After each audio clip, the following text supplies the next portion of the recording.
வீட்டில் கொஞ்சம் pending work அதிகமாக இருந்துச்சு. அதுவும் இல்லாமல் ஹஸ்பண்ட் இன்றைக்கி சர்ப்ரைஸாக கோயில் போகலான்னு வேறு கூப்பிட்டுருந்தாங்க. சரி போயிட்டு வந்ததுக்கப்புறமா குப்பை கொட்டலாம் அப்படின்னு சொல்லிட்டு போயிருந்தேன். கீழேயே பைப் இருக்கிறதுனால அங்கேயே டஸ்ட்பினை கழுவிட்டு வந்துட்டேன். மேலே வரும்போது மோட்ரு போட்டுட்டு வந்திருந்தேன். வாட்டர் பாட்டில் அப்புறம் ஜக் இதெல்லாம் கொஞ்சம் சோப் போட்டு கழுவுறதா இருந்துச்சு. அதெல்லாம் கழுவி முடிச்சுட்டு இருந்த கொஞ்சம் தண்ணியுமே ரீஃபில் பண்ணி வச்சுட்டு தான் செப்பு தவலை கழுவினேன். செப்பு தவலை வந்து வீக்லி 2 டைம்ஸ் தான் புளி வச்சு கழுவுவேன். மற்ற நாள்லாம் சோப்பை போட்டு கழுவிக்குவேன். டெய்லி மார்னிங் மோட்ரு போட்டேன்னா மார்னிங் பிடிச்சிக்குவேன், இல்லைனா ஈவினிங் பிடிச்சிக்குவேன். இன்றைக்கி பாப்பா வீட்டில் இல்லையா, அதனால எல்லா ஒர்க்கும் இப்போயே பண்ணி முடிச்சிடுவோன்னு சொல்லிட்டு பண்ணிகிட்டு இருந்தேன்.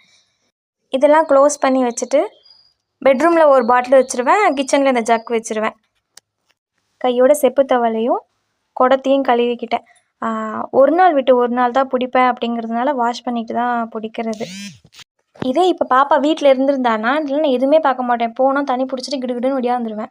இன்றைக்கி பாப்பா இல்லையா, அதனால் தண்ணியை ஸ்லோவாக வச்சுட்டு எல்லா பக்கமும் சுற்றி பார்த்துட்டு நான் இங்கே வந்து 2 இயர்ஸ்க்கு மேலேயே ஆயிடுச்சு.